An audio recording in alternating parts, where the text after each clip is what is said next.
Another explosive week of testimony in the Corrine Brown corruption trial, and tomorrow the former Congresswoman could learn her fate. Just 2 days ago, she had been removed from the courtroom when she cried. Closing arguments are set for tomorrow. Joining me now is local attorney Rhonda Peoples-Waters, who is not affiliated with this case but has been following it closely, and you've been in the courtroom watching all this happen, and you saw her have that breakdown.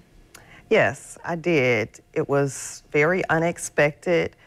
But I can tell you that she showed signs of emotions that most of us haven't seen for 20 or 30 years. We've seen her tough as nails, and then to obviously see her break down like that at one of the, most devastating points in her life, I think will have an impact on the jury, even though they are definitely going to get the instruction from the judge that they should not let sympathy impact their decision one way or another for Ms. Corrine Brown or for the government.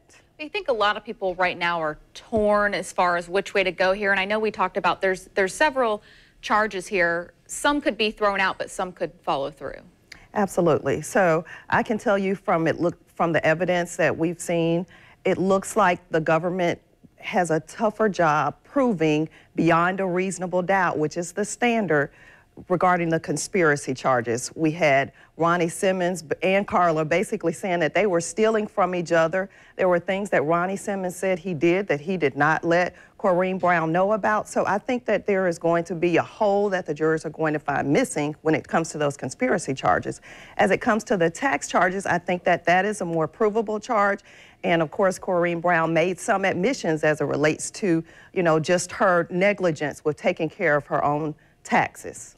Now, we talked about her age during the break. She's about 70 years old with a clean record.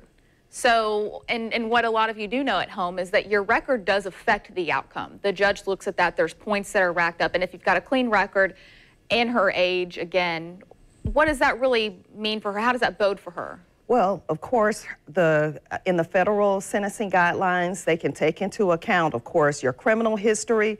There's also going to be consideration for her age.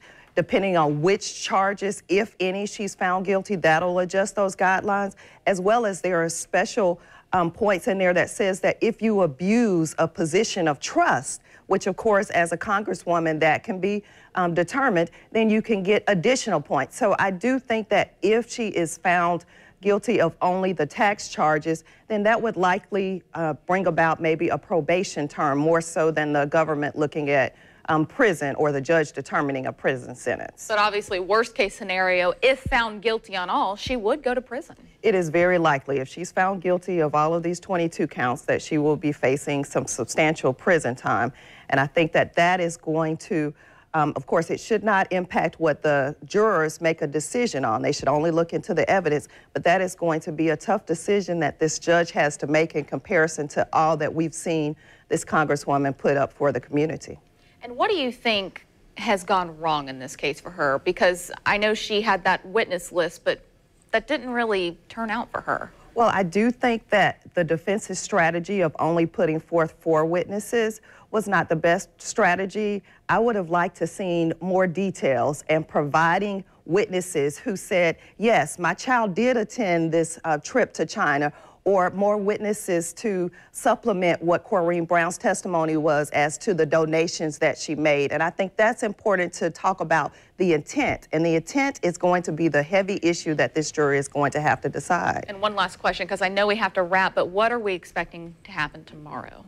Well, tomorrow we expect closing arguments, and closing arguments will come from both sides. And of course, they're going to make some, fiery arguments on behalf, obviously, of their positions. The judge will, take a while to read through all of the lengthy jury instructions, and then the jury will start deliberations. All right. Well, we will be, of course, watching very closely. We have you covered on everything with the trial. Rhonda, of course, thanks for coming on with your perspective. A special section of our website, in fact, is dedicated to this trial. All you have to do is go to news4jax.com/trial to read all about it.